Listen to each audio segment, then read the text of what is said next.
गांव के चाउमीन। गांव में चाउमीन का चलन अभी अच्छे से नहीं आया था, लेकिन सुरेश शहर से चाउमीन बनाना सीख कर गाँव में ठेला लगाता है। अरे ये केचुआ है क्या भैया? कैसे खाया जाता है? अरे नहीं, ये चाउमीन है। चाउमीन शहर में खाया जाता है। कितने की दे रहे हो सुरेश? 10 रुपए की प्लेट भरकर।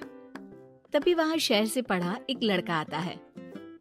जरा एक प्लेट चाउमीन तो देना। सुरेश उसे चाउमीन देता है।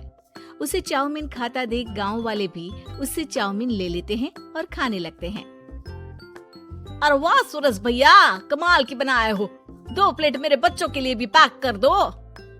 बस फिर क्या था, सुरेश का ठेला लगता है और चाउमीन खरीदने वालों की लाइन लग जाती है। तभी वहाँ से गांव का साहूकार होकर गुजरता है। और ये क्या भीड़ लगी है? लगता है झगड़ा हो गया है गांव में। चलूं मैं अभी तो मजे ले लूं। अरे कहाँ है, इतनी भीड़ लगी है यहाँ? लड़ाई हो गई है क्या? अरे साहूकार साहब, ना कोई लड़ाई ना हुई है। ये तो सुरेश की दुकान है चाउमीन की। हम लोग चाउमीन खाने आए हैं, आप भी खाइए ना। साहूकार चाउमीन खाता है और सुरेश की तरफ देखता है, जो सारे दिन के पैसे गिन रहा होता है। अरे सुरेश, क्या लागत है इस काम की? अरे साहूकार जी, आप अब आए तो ये पूरे 10,000 रुपए ले जाइए, जो पिछले साल शहर जाने से पहले आपसे लिए थे ना। लागत तो क्या कहे, जो आपने दिया था उसी में सीखा भी है और दुकान भी खोल ली। अरे पैसे इतने जल्दी क्या जरूरत थी? कैसे जरूरत नहीं थी साहूकार जी, इतना मोटा ब्याज कहाँ से भरते। साहूकार को अब सुरेश की दुकान को हड़पने की लालच आ जाती है। नाना करते ये सारे दिन में 500 रुपए कमा ही लेता है। अरे गांव में ये ऐसे ही कमाता रहा तो कहीं ब्याज का काम ना शुरू कर दे। अरे भैया, कोई ना कोई जुगाड़ तो करना पड़ेगा। अब साहूकार घर आ जाता है और अपनी बीवी को सारी बात बताता है। हाँ जी, ये तो मैंने भी सुना है कि सुरेश के हाथ की चाउमीन नहीं खाई तो कुछ नहीं खाया। अरे हाँ, सही ही कहते हैं। मैं भी खा कर ही आ रहा हूँ। अरे भाग्यवान है, कितना अच्छा हो ना अगर वो पैसा हम लोगों को मिल जाए। क्यों है? हाँ वो तो है, लेकिन कैसे? हम लोगों को तो चाउमीन बनाना आता ही नहीं है। साहूकार और उसकी बीवी अब रोज चुपके से सुरेश के घर जाते हैं और खिड़की से उसे चाउमीन बनाते देखते। अब क्या था, दोनों को चाउमीन बनाना आ जाता है। फिर एक रोज, और सुरेंद्र, तुझे साहूकारनी ने बुलाया था। बोल रही थी कि बेटे के जन्मदिन में 10 किलो चाउमीन का ऑर्डर देना है। बना दोगे ना? अरे हाँ साहूकार जी, मैं जरूर बना दूंगा। कब देना है घर में 10 किलो चाउमीन? अरे वो तो तू घर आकर पता कर लेना, मैं नहीं बता पाऊंगा। ठीक है, शाम को काम निपटा कर आ जाता हूँ। सुरेश साहूकार के घर जाता है, लेकिन वहाँ मियाँ बीवी मिलकर उसे बंधक बना लेते हैं। अरे मुझे क्यों बांध रखा है? मुझे छोड़ दो। आज से तेरा ठेला मैं लगाऊंगा और बहुत सारे पैसे कमाऊंगा। साहूकार एक आदमी को सुरेश की निगरानी में लगा देता है और वहाँ से चला जाता है। अगले दिन, अरे साहूकार जी, आप कब से चाउमीन बेचने लगे और अपना ये सुरेश कहाँ गया? अरे वो तो शहर गया है, उसका कोई काम निकल आया था। बोल रहा था कि जब तक वो ना आए तब तक मैं ही उसके ठेले का काम कर दूं। पैसे भी तो बहुत उधार ले रखे थे उसने। लगता है कर्जा भरने के डर से भाग गया है। अरे पर वो तो बोल रहा था कि उसने सारा कर्जा उतार दिया है, और वो क्यों भागेगा? इतना तो कमा रहा था। अरे मुझे क्या पता। अरे चाउमीन खाना है तो बोलो, नहीं तो भागो यहाँ से। अरे हाँ, दे दो।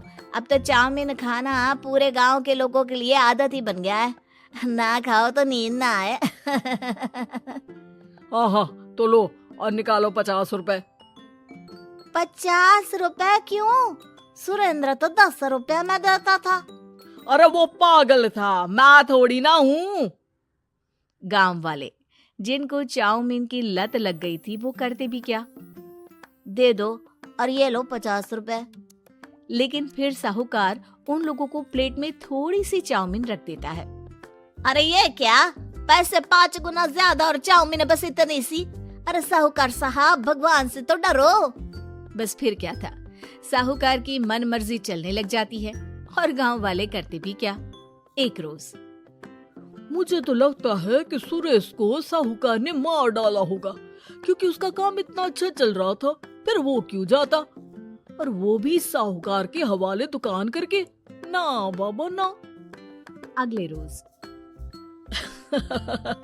भाग्यवान, देखो तो जरा, इस सुरेश भी ना कितना पागल था। जिस काम से वो ज्यादा पैसे बना सकता था, उससे इतने कम पैसे छाप रहा था। 50 रुपए प्लेट में भी गांव वाले खूब खा रहे हैं चाउमीन।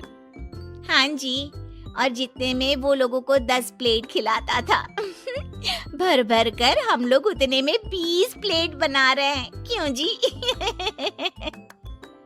वहीं सुरेश रोज भगवान से मांगता कि बस एक बार वो किसी तरह वहां से निकलने में कामयाब हो जाए, लेकिन उसकी हर कोशिश नाकामयाब होती। फिर एक दिन, अरे भाग्यवान, ऐसा कुछ करो कि चाउमीन बनाने का खर्चा आधा हो जाए, जिससे हम लोगों को और मुनाफा हो। ना जी, मुझे तो कोई तरकीब ना सूझ रही। अरे सुनो, एक काम करते हैं, चाउमीन बनाने में जो सब्जी लगती है वो मंडी में लेने तुम देर रात चली जाना। तब तक वो सारी सड़ी गली सब्जी जो दुकानदार वहीं फेंक जाते हैं, वो उठा कर ले आना फ्री में।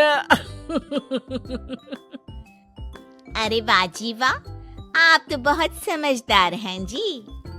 बीवी वैसा ही करती है, लेकिन अब लोग चाउमीन खाते तो मुंह बनाकर। फिर एक बार, अरे राम राम राम, ये पेट में दर्द काहे हो रहा है? आई, आई, आई, आई, आई।